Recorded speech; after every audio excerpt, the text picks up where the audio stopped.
Hey, I'm back.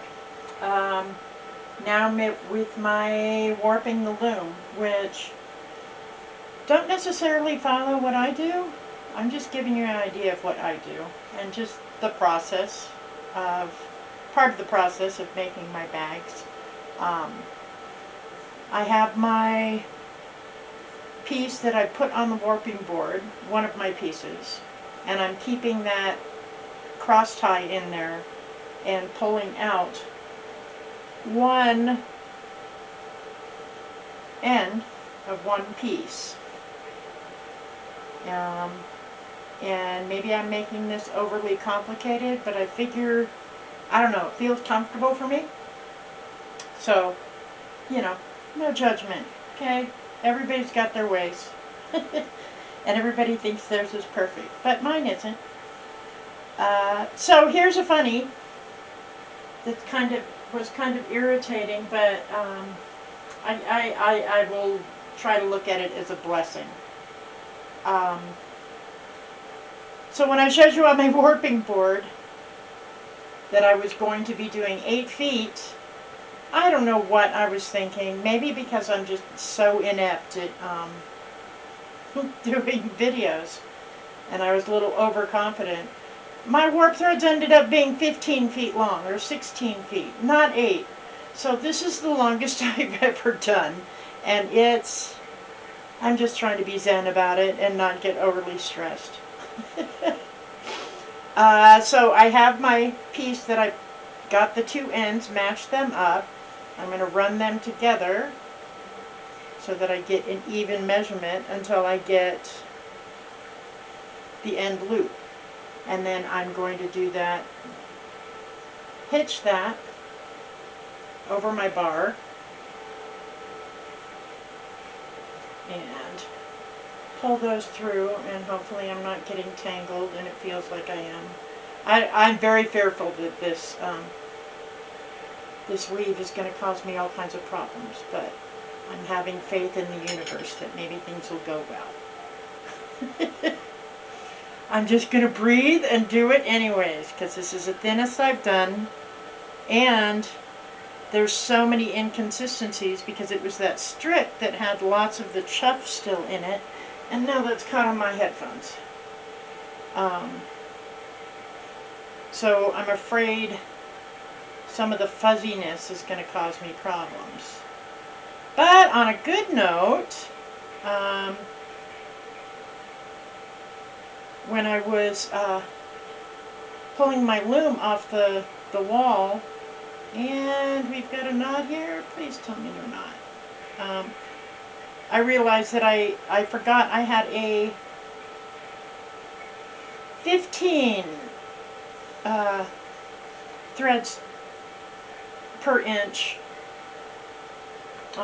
reed, and so I can accommodate some of the thicker parts because the slots for the threads are bigger on the 15, and it means I have to use less threads. So I'm kind of excited about that because I was like kind of freaking out going, oh my gosh, I just keep spinning and spinning and spinning and I still don't have enough warp to it. But that was because I was doing like 16 feet, not 8.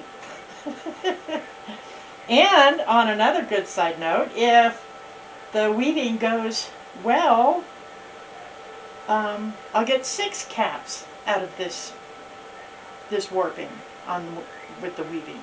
So I'm excited about that. Okay, now I have one of the ends, and I'm going to my heddles, which are, they're wire, and I don't know if you can see, but it's kind of like the eye of a needle. And I have 4 frames, 4 harnesses, and so I'm doing 1, 2, 3, 4, 1, 2, 3, 4, just hopefully I remember all that. Right now I'm on the back one, so that's 4, and I am threading that if I can see it. And then I'm pulling it out and just tossing it aside. And since that one was 4, now I'm back to 1. So now I'll do the first one. And what I'm doing, because my threads are so long, I am only doing 10 threads at a time. So I think I have 10 now. 1, 2, 3, 4. Yeah, I have 10 now. So what I'm going to do, if you could see, I'm going to start to gently pull them all in line together and kind of shake them out. But maybe you can also see that they're fuzzy, and that's really bothering me. When I get to weaving, I will be spritzing it with water here and there, and that helps. But yeah, there's a spot I don't like. But again, because this is 15 feet and my art room, bedroom, guest room, whatever, is only like 10 by 10 maybe. I'm more like 9 by 9. I have to go out my door and drag this out my door over a dog gate that I made to keep the dogs out of a certain area, and then into the living room to get the whole 15 links. See? And I got to shake that out and work it out straight. And then I will do a chain again with my hand, and then I'm hooking it over a post on my loom or my spinning wheel over there to keep it out of the way. And that way I only have segments of 10 threads at a time. And like I said, maybe I'm overcomplicating it, but I don't know. I don't have a teacher. I've read lots of things online. There's so many different ways that are confusing. So the next time I be back, I will show you threading the reed. And so that's it for now. Thanks. Okay, hi, I'm back. I did start it, but then I hit the tripod and everything went flying. So here I am. I have a section of 10 that I had chained and hung over here over on this side, my left, to my spinning wheel. So now I'm sitting on the floor on the other side of the trunk, on the other side of the loom. And I did 10 and did a chain and then hooked them over there on my warping board. And so far so good. I didn't have too many problems with the warping, with my technique and it being now 15 feet long. I had some frustration and some knotting, but I got it done after 2 days of doing it. And I've done more research online and looking at YouTube and different ways of warping your loom. And it seems like no matter what people do, it's incredibly time consuming. So I have a hook here that goes in the channel of the reed, like a super flat crochet hook. And pull that thread through and toss it aside and get the next one in order and pull that through. I am super excited to get to the weaving. I don't usually do my weft, which is the back and forth, with sized linen, but because I spun extra, that's what I'm going to start with and see where that takes me. So I'm excited. I'm excited to get going on these caps. It's been super hot and super sweaty, which I'm sure everybody can relate to right now, even the UK. But then we get thunderstorms that really, really cool it off really quick. So I'm hoping today we get some more. So this is part of the process that I like because it means I'm closer to getting to weave, and it's kind of satisfying. And also, it goes so much faster than doing the heddles. That just seems to take forever. And this, maybe because the threads are already all hooked up and everything, it's quicker, which is nice, because if it took longer, I might get more frustrated. And I get really frustrated when I'm hot. I am not a heat person. I often tell people my ancestors came from fog country, so I like fog, I like cold. I don't like 90 degrees. And that's what it is today. And I can't complain. People have it a lot hotter. But my house doesn't have central air AC either. I just have AC in my bedroom where I hide out. So there we go. I started 2 inches from the end. So about 11 inches will bring me about to there. And when I come back, I'll show you wrapping onto this bar after I pulled it through and wound it on the back bar. So that'll be the next step. Thanks.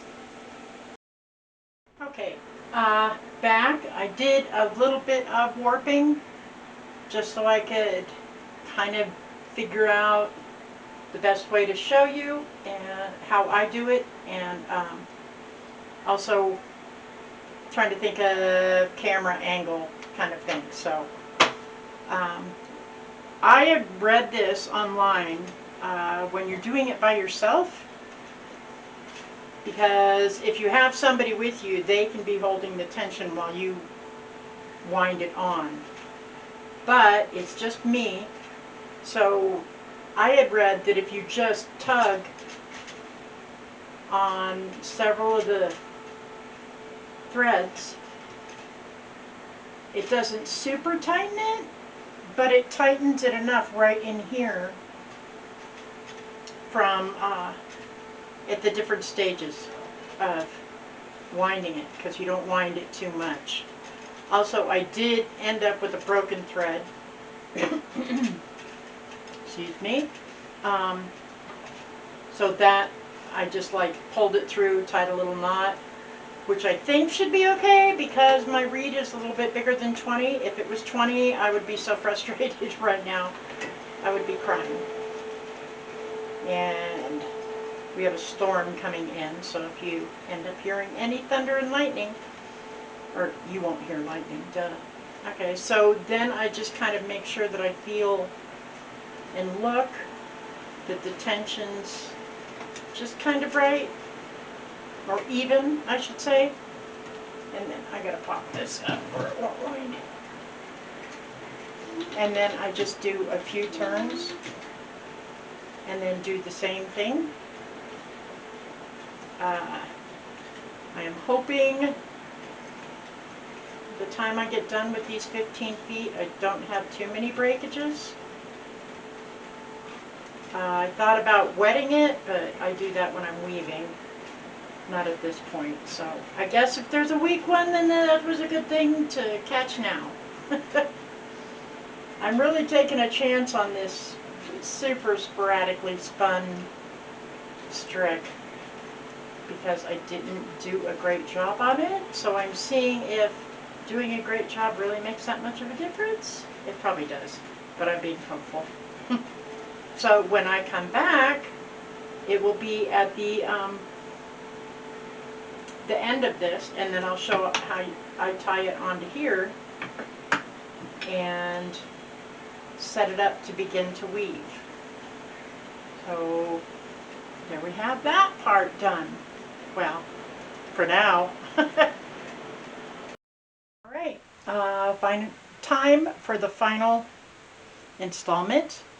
I had issues. I swear I don't think I will ever do 16 feet again. One thing, when I was doing the heddles, there was one batch that was shorter, so I cut it even, and so it's ending up being about 2 feet shorter because I cut all the threads to do that, and that's okay. because when I'm really in a Zen mode, I will go ahead and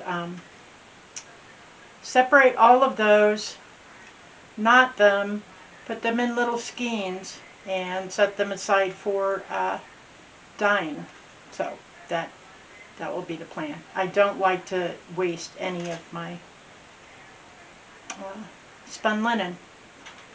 So I'm taking from the center first, and I've got my bar here, and I'm making sure it goes over. There's once I forgot on the back and had it going the wrong way, so I had to cut off the bar and retie it. So I'm taking those, oh, how many do I have? Maybe 12, and splitting it, and then tying a square knot. And I have found that on this first knot, I almost pull it as tight as I can, just to get that tension in there. And then when I do the next ones, I don't pull them so tight. I almost don't hardly put that much tension at all, and I found that that tends to give me the most consistent tension across. So now I'm doing to the left of that first knot, and just pull it a little bit and keep a little bit of tension on it, but not the same way. So now that feels real close. And linen, I guess no matter what, you're going to have issues with linen. I don't know, maybe it's just me, but everything that I've read, it can be finicky. It could be fragile, but it could be really strong too. So I will go back and forth all the way across this, and get them all tied up, and then I'm going to loosen, I'm sure that's not, I'm going to loosen the tension on the bar, just because I have read that with linen it's good to relax that tension that you have on the loom when you stop weaving. So I figure that one might be a little bit loose there. And sometimes if I find one that I think is going to be loose, I'll take one of these ends and pull it through and wrap it back around.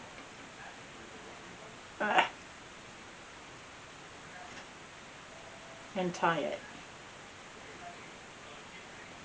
Which is essentially, I've just kind of hooked that thread and pulled it over the bar a little tighter. There's always going to be some issue in there though. And those all feel pretty even. So I will finish that up all the way across, and that is it for warping the loom. I didn't show you, but I decided while I was doing it, I kind of employed a dog comb I have to help me kind of loosen those, and then I had to like go in with my fingers and do that too, just to separate them. And also I had the chains all piled up down here. Because it was so long, I was glad I got to cut off that extra 2 feet, I'll tell you that. Okay, so thanks for coming by and walking through all this with me.